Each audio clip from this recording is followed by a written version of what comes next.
বেশ কিছুদিন ধরে আমার ফেসবুকে একদম কোনো রিচ নেই, ভিউ নেই, কিছুই নাই। টোটালি মানে মানুষ রিলস ছাড়লে মিলিয়ন মিলিয়ন ভিউ, আর সেই একই রকম রিলস একইভাবে করে আমি ছাড়লে যাও 2000-4000 ভিউ হইতো, এখন আমাকে জাস্ট 100-200 ভিউ হয় আমার ভিডিওতে। এটা দেখে কি ভাবছেন আমার মন ভেঙে যাবে? না, আমার মন ভেঙে যাবে না, আমি কিন্তু কাজ চালিয়ে যাব। আমি আবার অনেক স্ট্রং মনের মানুষ, আমি সহজে কোনো কিছুতে ভেঙে পড়ি না। হ্যাঁ, মনে মনে একটু খারাপ লাগে যে এত কম ভিউ, এত কষ্ট করে ভিডিও মেক করি, তারপরেও আমি কিন্তু হাল ছাড়বো না। আসসালামু আলাইকুম, সবাই কেমন আছেন? প্রথমের কথাগুলো শুনে কি হাসতেছেন? হাসেন না। যারা ভিডিও মানে ফেসবুকে ইউটিউবে যারা কন্টেন্ট তৈরি করেন তারা কিন্তু এইরকম ধৈর্যশীলী হতে হবে, না হলে কিন্তু আপনারা দিন শেষে রেজাল্টটা জিরোই পাবেন। এরকম ধৈর্য ধরে কাজ করবেন, দেখবেন এই রিচ আছে, এই রিচ নাই, কখনো ভাইরাল হবে, কখনো হবে না, আবার কখনো 2-3-4 বছরও ভিডিও ভাইরাল হবে না, কিন্তু এক পর্যায়ে যে এরকমভাবে ভাইরাল হবে যে আপনি মান্থলি অনেক টাকা ইনকাম করতে পারবেন।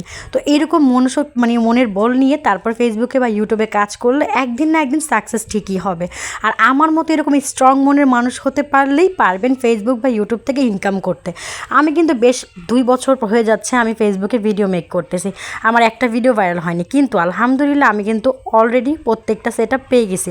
আমার কিন্তু এখনও 5000 ফলোয়ারও হয়নি, তারপরে কিন্তু আমি সম্পূর্ণ সেট আপ পেয়ে গেছি। এটা কিন্তু ধৈর্যের কারণেই, কোনো প্রকার কোনো কন্টেন্ট চুরি না করে, কোনো প্রকার উল্টাপাল্টা ভিডিওতে গান অ্যাড না করে আমি একদম নিজের মতো করে আস্তে আস্তে মানে আগাচ্ছি। আর আলহামদুলিল্লাহ আমি একদিন না একদিন পুরোপুরিভাবে সফল হব, আর এই সাহসটা নিয়ে আমি আগে বাড়ছি। অনেক বকবক করে ফেলেছি, এবার আজকে কি রান্না করতেছি সেটারই একটু রেসিপিটা আপনাদের সাথে শেয়ার করি। তো প্রথমে আমি এখানে কিন্তু কড়াইয়ের মধ্যে পেঁয়াজ কুচি নিয়েছি, সাথে একটু লবণ দিয়ে এটাকে ভেজে নিয়েছি, তারপরে সরিষা বাটাটা দিয়ে একটু নাড়াচাড়া দিয়ে সাথে সাথে পানি দিয়ে তারপর এখানে হলদের গুঁড়ো, মরিচের গুঁড়ো দিয়ে সুন্দর করে আমি উপকরণগুলো কষিয়ে নিয়েছি। কষানোর পরে সেই ধুয়ে রাখা ইলিশ মাছগুলো সুন্দর করে দিয়ে একটা ঢাকনা দিয়ে ঢেকে দিয়েছি। ঢেকে প্রায় 5 মিনিটের মতো লো হিটে রেখে তারপর উঠিয়ে মাছগুলো উল্টিয়ে দিয়ে তারপর আবার 5 মিনিটের মতো ঢেকে রেখেছি। তারপরে পরিমাণ মতো ঝোলের পানি দিয়ে দিলাম। এইভাবে করে আমি সরিষা ইলিশ রান্না করি। সরিষা ইলিশ রান্না করতে অনেক সহজ মনে হয় আর খেতে অনেক বেশি সুস্বাদু হয়।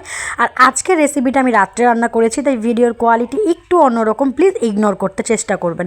তো পানিটা বলক চলে আসলে ঝোলের পানিটা, তারপর কতগুলো কাঁচামরিচ দিয়ে দিব, দিয়ে একদম মোটামুটি হিটে রান্না করবো প্রায় 10 থেকে 20 মিনিট। যখন একদম একটু মাখা মাখা ভাব হয়ে তেল উঠে যাবে তখনই কিন্তু আমার সরষে ইলিশটা রান্না করা কমপ্লিট হয়ে যাবে। আমার মতে ধৈর্য ধরে যে কোনো কাজ করতে গেলে কিন্তু সফলতা আল্লাহ পাক একদিন না একদিন দিবে, তাই ধৈর্য ধরে এখনও সময় আছে, ধৈর্য ধরে ভিডিও মেক করুন আর ভিডিওর কোয়ালিটি মেনটেন করুন আর সুন্দরভাবে নিজের অরিজিনাল কন্টেন্ট শেয়ার করুন। ইনশাল্লাহ একদিন ভাইরাল হবে। আমার জন্য একটু দোয়া করবেন যেন আমিও খুব শীঘ্রই ভাইরাল হয়ে সাকসেস হতে পারি। সবাই ভালো থাকবেন, সুস্থ থাকবেন। আল্লাহ হাফেজ।